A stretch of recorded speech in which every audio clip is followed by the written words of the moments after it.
Alors, je vais partager avec vous ma réflexion sur une question qui m'a été posée dernièrement dans le cadre d'un séminaire sur la négociation sociale et la communication interne au sein de l'entreprise. Il s'agit de quoi? Il s'agit d'un responsable de formation à qui le manager a demandé de partir en mission, mais malheureusement qui n'osait pas lui dire non. Et il avait demandé à un collègue à lui, qui est responsable du développement personnel, d'aller le dire à son manager. Est-ce que ces gestes sont autorisés, je peux dire? Est-ce que ces gestes sont corrects dans l'entreprise? Est-ce qu'on peut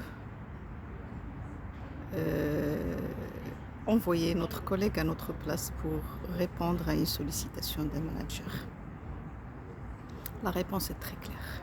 Non et mille non. Si je suis dans l'entreprise, c'est que je dois assumer mes responsabilités. Encore plus lorsqu'il s'agit d'un responsable de formation qui a beaucoup de responsabilités et qui occupe un poste de responsabilité. Ça, c'est le premier point.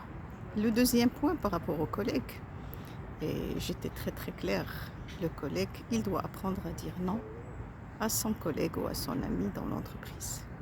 Il n'est pas là pour aller jouer en quelque sorte le rôle d'interlocuteur ou de relais entre le manager et ce responsable de formation. Ce qui est très important dans la chose, ce qui est très important, c'est qu'il faut faire très attention à ce type de comportement. C'est des comportements qui risquent de pénaliser la personne au sein de l'entreprise.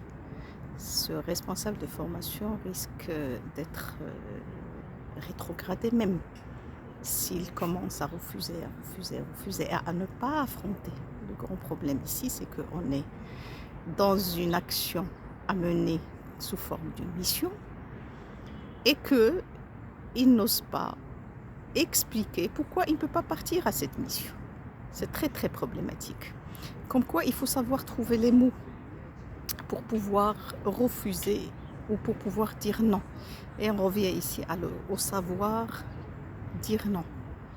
Il faut absolument apprendre à dire non lorsqu'il le faut, lorsque ça porte atteinte à la personne, lorsque il y a peut-être des enjeux cachés dans cette mission et que ce responsable de formation n'a pas voulu soulever. Mais malgré tout, vous êtes dans une entreprise, on est dans une approche systémique, on est dans un système, dans un environnement. Il faut savoir s'adapter à cet environnement. Il faut savoir s'intégrer dans cet environnement. Il faut savoir communiquer socialement au sein de cet environnement. Sinon, à quoi bon? Pourquoi aller travailler dans ce cas? Pourquoi aller dans ce cas? Autant aller travailler seul, et même si on veut créer son entreprise et qu'on veut travailler seul, on doit s'intégrer dans un système et on doit cultiver toute la culture d'appartenance, les valeurs d'appartenance, les valeurs d'intégration, les valeurs d'adaptation, les valeurs d'intégrité, et surtout, il faut apprendre à communiquer socialement pour éviter tout quiproquo. Et à la prochaine.